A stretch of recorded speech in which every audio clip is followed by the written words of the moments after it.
द्यायचं आहे. आम्हाला समाजाचं काम झालं पाहिजे एवढाच आमचा उद्देश असतो.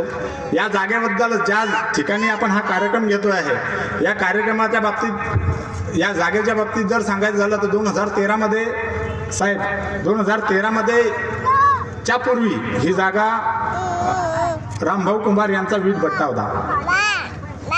याच शिकलेल्या लोकांपैकी एकाने त्यामध्ये एक क्रांती प्रतिक्रांती म्हणून या ठिकाणी रातोरात बुद्धमूर्ती बसवण्यात आली होती आणि त्या बुद्धमूर्ती बसवल्यानंतर तो जो मार्गदर्शन करता होता तो मात्र औरंगाबाद पळून गेला होता. परंतु या संबोधीनगरमधील सुनील सावळे, असं विशेष नाव घ्यावं असं वाटते मला, कारण तो व्यक्ती अतिशय समोर धाडस करून तो समोर उभा राहिला आणि त्याला पोलिसांनी ताब्यात घेतलं, त्याला जमा केलं आणि त्याला जमा केल्यानंतर भुसावळचे राजूभाऊ सूर्यवंशी ते आले. त्यानंतर समाजातील प्रतिष्ठित लोकांनी बी डी गवई साहेब म्हणाव, के वाय सुरवाडे साहेब म्हणाव, बापूभाऊ ससाने, जयपाल बोदडे यांनी, प्रतिष्ठित लोकांनी त्यामध्ये मध्यस्थी घेतली आणि त्याचप्रमाणे मुक्ताईनगर तालुक्यातील PI साहेब, त्यावेळेसचे चंदेल साहेब आणि तहसीलदार साहेब यांनी या कार्यक्रमामध्ये मध्यस्थीची भूमिका घेऊन दोन समाजात म्हणजे कुंभार समाज आणि बौद्ध समाजात जो वाद उत्पन्न झालेला होता तो वाद मिटवण्याचा प्रयत्न करून 60% जागा जी आहे ती बौद्ध समाजाला आणि 40% जागा जी आहे ती कुंभार समाजाला देण्यात आली.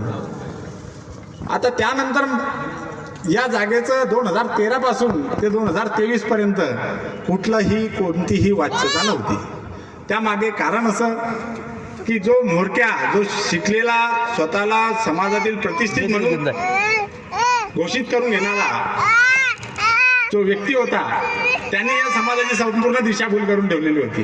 ही जागा त्यांनी वादग्रस्त दाखवलेली होती की या जागेचे कोर्टामध्ये वाद चालू आहे आणि त्या जागेमध्ये आपण काही करू शकत नाही असं दाखवून 2023 मध्ये ज्यावेळेस या समाजातले थोडेफार शिकलेले जे लोक होते त्यांनी 2023 मध्ये 14 एप्रिल आमच्या बापाची जयंती आहे आणि आमची जयंती मनवण्यासाठी आम्हाला कोणीही अडवू शकत नाही अशी भूमिका ज्यावेळेस घेतली त्यावेळेस त्याच व्यक्तीने ही जागा वादग्रस्त असल्याचे सांगून या जागेमध्ये कार्यक्रम होऊ दिला नाही.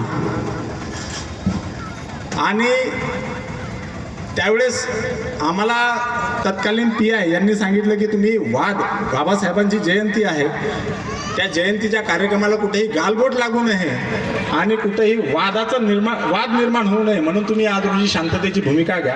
म्हणून या संबोधीनगरच्या सर्व महिला आणि युवकांनी त्यावेळेस शांततेची भूमिका घेतली आणि तो कार्यक्रम त्या दिवशी होऊ दिला नाही. त्यानंतर पुन्हा बुद्ध जयंतीच्या वेळी तीच भूमिका या व्यक्तीने घेतली आणि त्यावेळेस सुद्धा कार्यक्रम होऊ दिला नाही.